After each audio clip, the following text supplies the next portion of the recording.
Mga kananay, gusto kong maguna. Ang tigas, hindi kasi umuulan. Kaya hirap siya anuhin. Tigas man siya. Kasi gusto ko nalinisin yung dito mga kananay, parang later on, malinis na siya at saka yung doon sa dulo, matamnan ko ng mga gulay.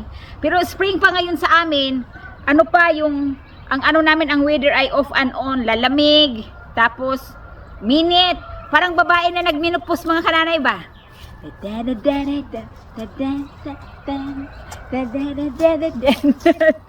So ayan ang aking anak, tinutulungan akong nagbungkal ng lupa. Oy Mateo, do not step right there. I can't really, I don't have any mobility over here. Masipag ito magbungkal mga kananay. Tumutulong ito sa akin. Malaki na talaga yung anak ko. Sa sunod nito mga kananay, siya na ang mag-cut ng grass namin. Bakit dumidilim? Yan, gumagawa siya ng ano ba yan? Oy, tudling. O gumagawa siya ng row. Sabi ko, gumawa ka ng panibago ng dahil taniman natin ng ano ba yan? Dito naman, itatanim ko dito yung sitaw. At saka ito, itatanim ko dito ay ang yung nabili kong ano, kamote. Yan, pwede mabuhay na itong bata na to sa Pilipinas. Dalhin ko ito sa Pilipinas, pabungkalin natin ng lupa. You tired now? That's Because that's very hard, my son. yeah, because this is a Slow down only. small spade and Mhm. I'm using this thing. Okay, you wanna rest? I gotta dig into the ground right now to be supported to do this. Ang ganda ng aking roses mga kananay, oh. Sobrang ganda niya, no? At ang bango-bango pa. Ito naman, namumulaklak din siya. Ayan, oh. Ang dami pang maliit. Ang ganda ng kulay mga nanay. O, diba? Ayan.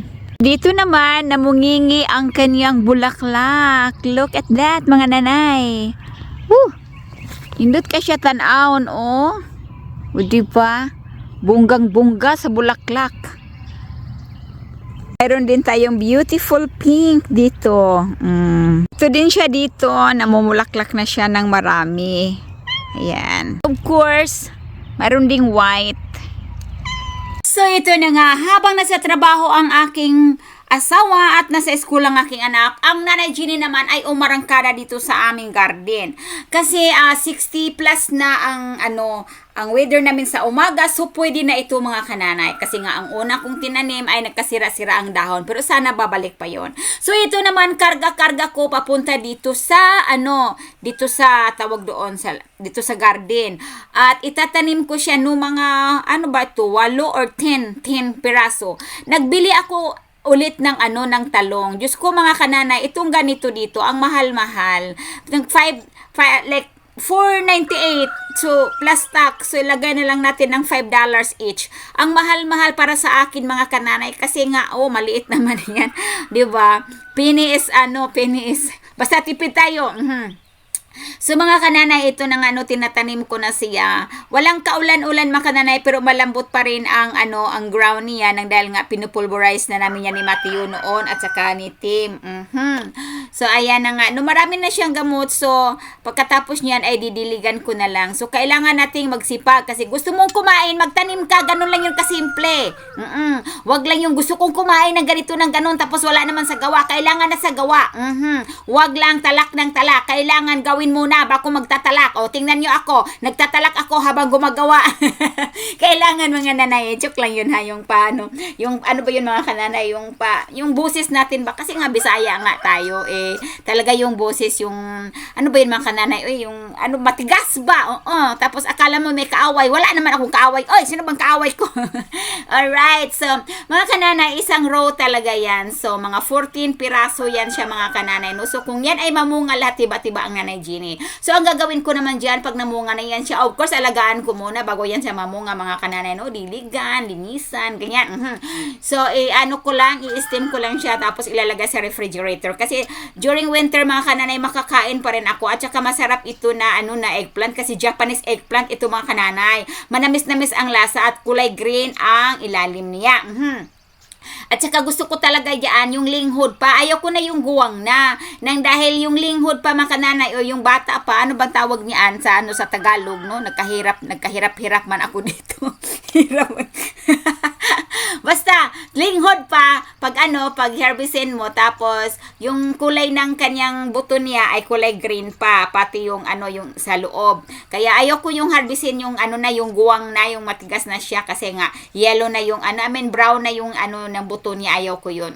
So, kailangan harvestin ko talaga siya ng baby pa siya, para masarap at manamis-namis. O, diba mga kananay? So, dito malapit na akong matapos, pero mga kananay, may sinasalang pala ako doon sa loob ng bahay, no? Nagluto pala ako ng kamuti. So, pagkatapos ko dyan, ay tatakbo na naman ako sa loob ng bahay. So, ganito ako mga kananay, ang routine ko ngayon, nagtag-init na, pero spring pa rin ha, pero hindi ko lang alam kung kailan ang tag-init, pero more than 60 degrees na sa umaga, so pwede na ito. At mag-cultivate na naman ako para sa aking mga sitaw. Excited mga kananay, kasi pag yan ay namunga at nag-harvest ka na, wow, mapawaw ka na lang talaga. Kaya kailangan tiyagaan at sipagan.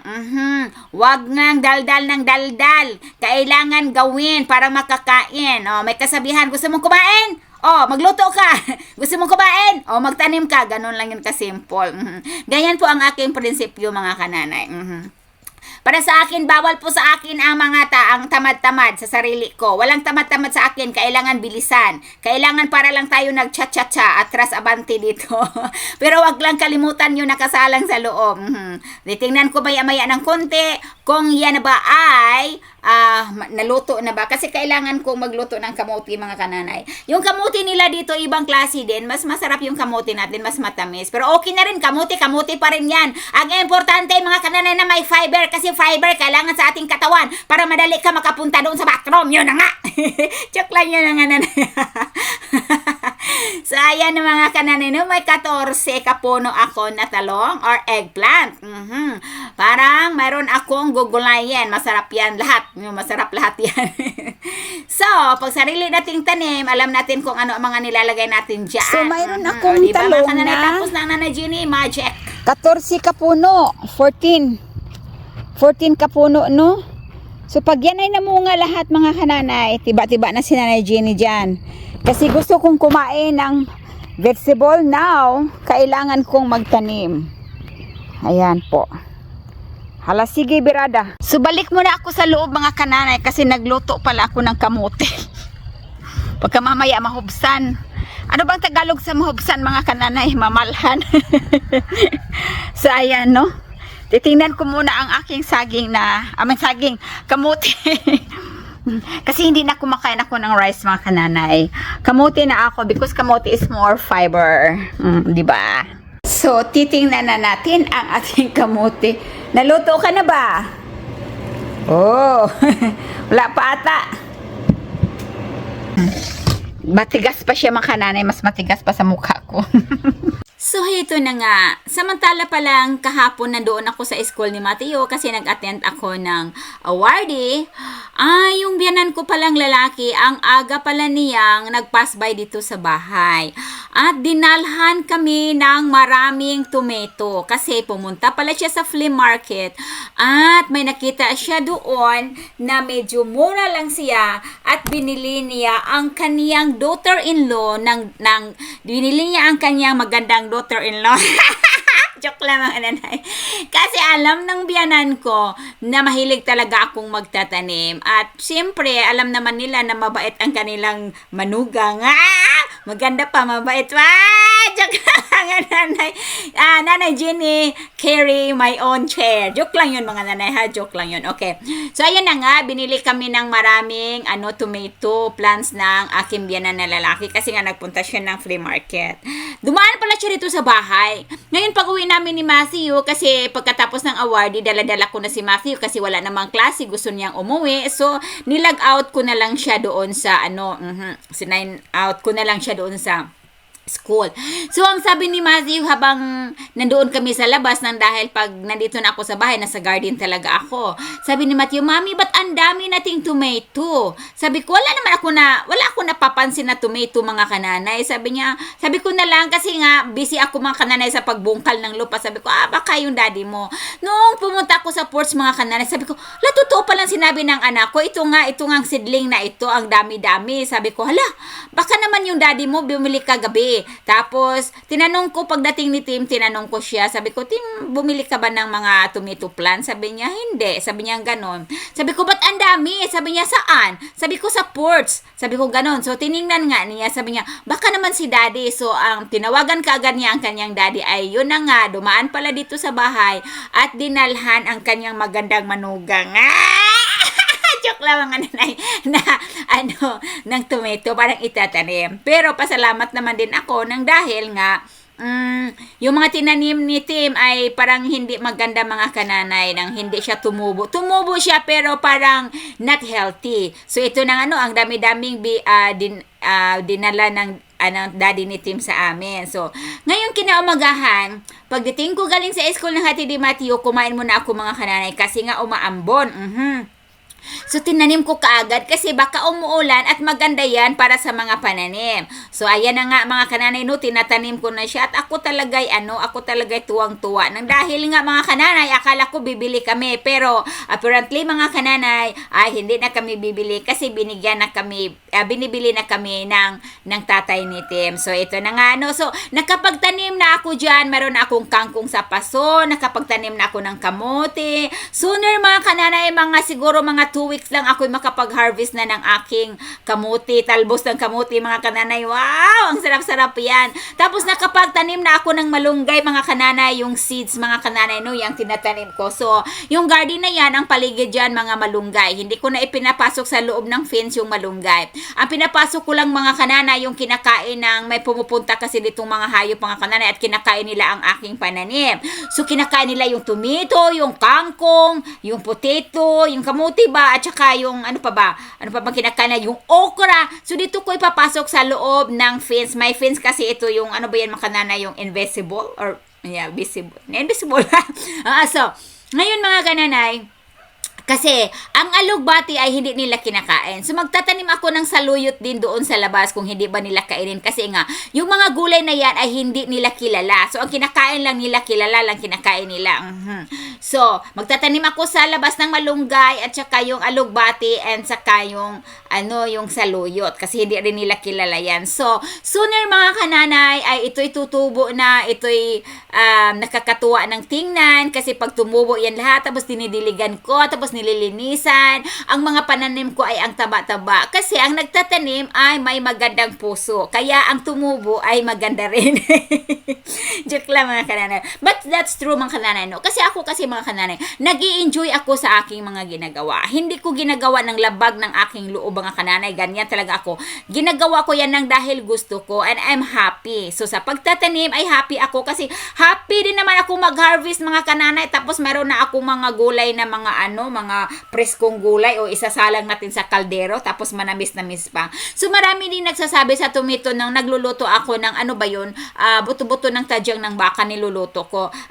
May nagsabi doon, bakit nilalagyan mo yung nilagang baka ng di maging sinigang yan, maging maasim. Sa totoo lang mga kananay, dito ko lang nalaman pala pag ikay pala'y mag-aluto ng mga tomato, alam nyo, dito ko nalalaman kasi si Tim mahilig siya sa sabaw na tomato. Ay, kung nakikita nyo sa aking vlog, sino nakapagsubaybay sa akin, may mga tomato akong nakalaga.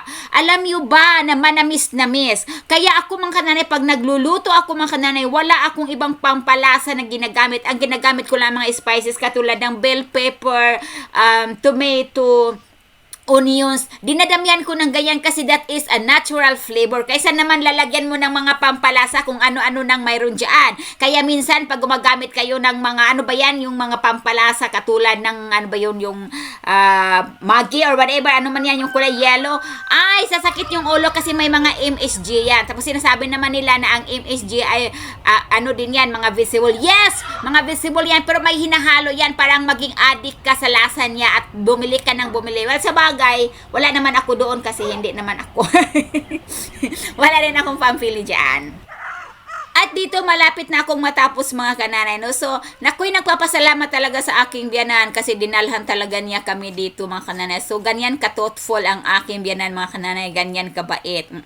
Wala man lang sabi-sabi, basta nilagay lang doon sa purse. Sabi siguro niya, oh sige Jenny, pag makita mo yan, tanim mo na yan. Kasi nga, nagkwento kami doon noong nakaraang linggo na hindi maganda ang tubo ng tinanim na seeds ni Tim. Siguro sa weather.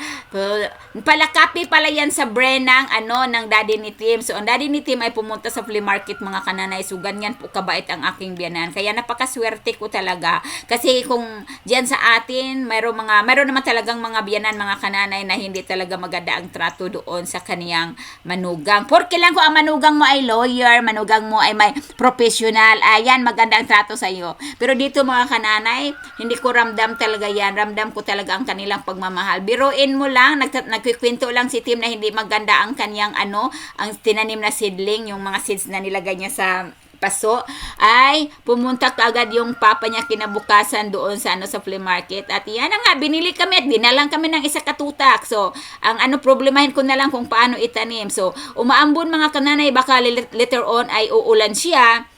So, kaya tinatanim ko ng maaga. So, dalawang klase itong tomato. Ano ito? Ang isa, German tomato. Mayroong isa nakalimutan ko anong tawag doon sa isa mga kananay. So, tiba-tiba na si Kano nito mga kananay kasi mahilig yan siya sa tomato soup talaga. At lagyan yan ng cornbread. Diyos mio, ang haba pala nitong ko.